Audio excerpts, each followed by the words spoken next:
I hope that we are towards the end of our Corona lockdown. Hopefully, within a few weeks, we'll start seeing people come out of their homes. We'll start connecting with people, maybe with some social distancing. But we'll start getting out of our homes more and interacting more. And there's some thoughts I'd like to share that I think are relevant to us as we are hopefully entering the final phase of lockdown, hopefully the last couple of weeks. There's a Mishnah in Pirkei Avos. Pirkei Avos is Ethics of the Fathers, and there's a Mishnah, there's a statement that says as follows. Rabbi Yaakov says, HaMahalach Baderech, one who travels on the path, Vishoneh, and he's studying Torah, Umafsig Mimishnosav Omer, and he stops his study and he says, Mano Ilon Zeh, Mano Nir Zeh, how beautiful is this tree, how wondrous is this field. Malal v'akasav kilo mischayev b'nafsho, is regarded as if he had sinned against his own soul. He has done something quite wrong. He has done something that's a noteworthy sin. What did he do wrong? He's traveling on the path. He's studying Torah. He looks up for a minute. He sees a beautiful tree. It's Texas. We don't have beautiful scenery, but we have beautiful trees. Occasionally you have a nice field. When I told my wife this Mishnah, she said, what do we do if we have ADD or ADHD? How can you expect us to keep on studying and not notice the squirrel, not notice the tree? Of course we're going to notice. Why is the Mishnah holding us accountable as if we've done something terrible? So I'd like to share a thought that's based on the writings of Rabbi Samson Raphael Hirsch, a great German Jewish philosopher of the 19th century.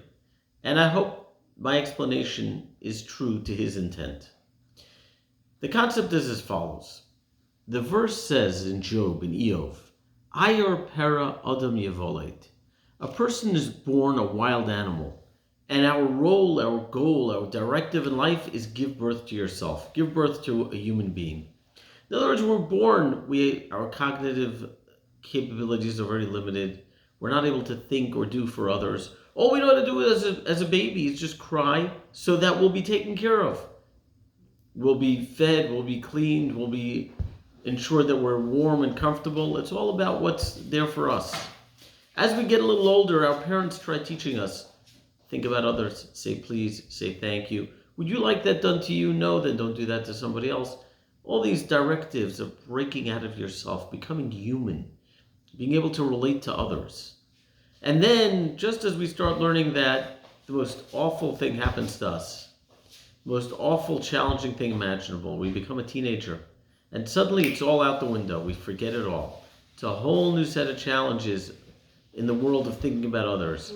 But eventually we get into adulthood, and we start learning about working on our character and breaking out of ourselves and doing for others and so on. In fact, the Gaon of Vilna says that if we're not working on our character, there's no purpose to life. Life is working on our character. That's what life is all about. God has given us a gift, a period of time, an oasis, shall we say, in time, where our focus is working on our character. We're in a stage right now where either we're alone and we have to deal with the depression and the sadness of being alone, the boredom, or with our spouse, and suddenly we notice things about our spouse we never noticed before. They do things that annoy us, like scratching a chalkboard. Suddenly things get to us like they've never gotten to us before. Really, that's what you do all day? I never knew. You were at work, I was at work. Now I see you. This is what you do. This is how you dress. This is how you act. That's what you eat. That's how you take care of yourself. That's how you take care of the house. We have our children home. And somehow, whatever our children do has the potential to get to us like nobody else. And we have this day in, day out, 24/7, dealing with these children while you're trying to work, while you're trying to deal with the spouse, while maintaining the home, while dealing with financial pressure. You have all this, and we're ready to explode. It's tough. I'm hearing this from people. The first few weeks, things were quiet. People were enjoying it so nice. We had family time together. I got to take care of stuff. In the evening, instead of going out or instead of running around, we stayed home. We cleaned up the garage. We took care of this. We planned that. Now, it's not so easy anymore. It's getting tough for people. Financial pressure is getting more difficult. The fear of the unknown and that stir craziness. But it's perfect because this is the time I can work on my character. I can come to embrace my circumstances. A man came to me recently and said that somebody else who had recently started spending time near him in a particular circumstance on a regular basis was really annoying him. Certain things about this person just really bothered him. And he asked me, he said, do you think I could ask this person to stop spending time near me and in a geographic area, maybe go to a different part of a room? And I said, I really don't think you can do. I think this can be very offensive. But I asked my wife what she thought. My wife said, he made a choice to be annoyed. He didn't have to make that choice. That is character development at its best. Make a choice to embrace other people. Make a choice to respect people. Your spouse, instead of noticing the negative, notice what's right. Instead of noticing people who didn't call me to check in, notice people who did call me. Instead of noticing the fact that certain people have not been thoughtful, notice those who have been thoughtful.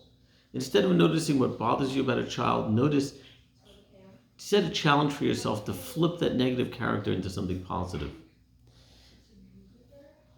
Set up boundaries for yourself whether you work on your character, on your health, on your finances, whatever it is. These are opportunities, tremendous opportunities. The greatest, most beautiful thing in the world is seeing somebody who's worked on themselves and transformed their character. I know an old rabbi who's been a dean of a yeshiva for well over half a century. This man radiates joy. He has a smile that lights up a room. When you're around him, you feel empowered, you feel valued, you feel so good. And I once had the opportunity to meet a student of his from the early days who must have studied by him 60 or 65 years ago. I said, what was it like studying by the rabbi, the happiest man in the world? Not just happy, but radiates joy, a joy that's infectious, a joy that makes you feel like you want to get up and do the right thing. So what's it like having studied by him when he was young and he had full energy? And he had all the time to focus on you because he wasn't busy with his multitude of students from the past. The man looked at me and said, huh? What are you talking about? I said, the rabbis, that smile. He said, I don't know what you're talking about. He didn't smile in our day. On the contrary, he would yell at us and he was so tough on us. We were scared of him. I don't see that side of the rabbi at all. And I spent a lot of time with him. Clearly, this rabbi spent decades working on his character and transforming his nature from that of being a demanding, critical person to becoming a joyous person, seeing the right and what's good in other people. There's nothing more beautiful than seeing that in a human being. So now let's go back to the Mishnah and study the Mishnah. Hamahalach baderech, somebody who's traveling on the path, perhaps it doesn't mean you're traveling on the 635 or Preston Road, but you're traveling on the path of life. You're going through life. Vishona, and you're studying. What are you studying? You're studying the Torah of your soul, the Torah of yourself, the Torah that's going to transform yourself and develop yourself. That Torah. Umafsik b'shinoso, and you stop your study and you say, look how beautiful that tree is. You see the beauty in nature. You know, a tree didn't work on itself. A field didn't do anything for itself. It just came to be that way. It just is. And instead of seeing the beauty in working on yourself, you see the beauty in that which came to be, and that's how the way it is, and that's it. You've missed the boat. Beauty is not in nature. Beauty is in work. Beauty is in toil, is in what we're doing. We're in the month of Iyar, and the month of Iyar has the zodiac sign of a shor, of an ox. An ox works. It plows the field. We're counting the Omer. Day after day after day. We count it one day, the next day, the next day. That is the experience right now of working on ourselves and growing one sustained step after another. I was speaking to someone today and I shared with her this concept. And she said, working on your character is hard. It's tough. I said, yes, but if you can make one minuscule step forward in working on one aspect of your character, that's what it's all about. And she stopped for a minute and she said, yeah, if it's one minuscule step and then slowly another, that's greatness. It's not about huge transformation. It's about a little bit of a shift in perspective, a little bit of a change, of a reaction or a little bit of a difference of a feeling inside of me and how I relate to others, if I can make that change, that's the Torah of my soul. That's the true beauty in the world.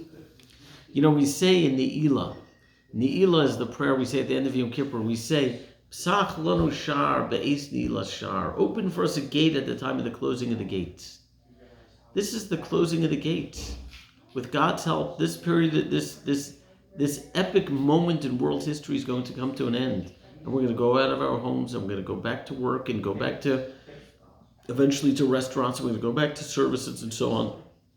In this moment where we were just cloistered in our homes, we were just there with the people who we love and who also drive us crazy and also test us. And we're going to feel all these negative things. And we could take these moments and we could transform ourselves one minuscule step after another. That's the greatness. That's the opportunity of the moment.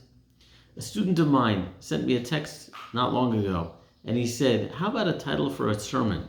Corona, disaster or opportunity? I believe it could be an opportunity.